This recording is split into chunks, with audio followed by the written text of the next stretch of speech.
Ôi là cu lại cuộn lên ngay nhà với thối rồi. Mà cuộn lên thối rồi. À rất anh sẵn sàng tu bên đây.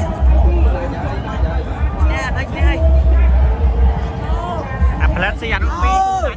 Anh lên mau.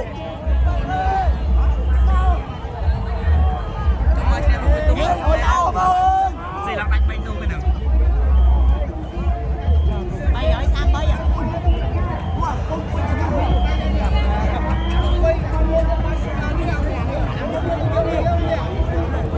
Ôi tam mà to là lớn. Nó đã tới. Bay tu Giải vô. Bay sang buôn rồi. Giải vô. Bỏ thôi, mà làm đánh chút đi.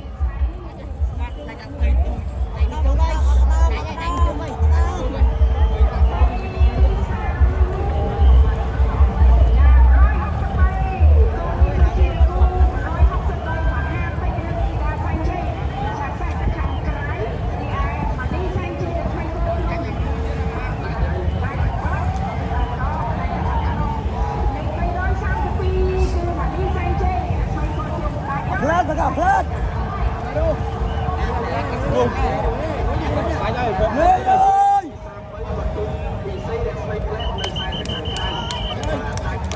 Đánh vô đánh.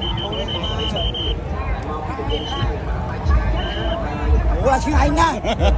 Làm một tu bom. Hãy subscribe cho kênh Ghiền Mì Gõ để không bỏ lỡ những video hấp dẫn.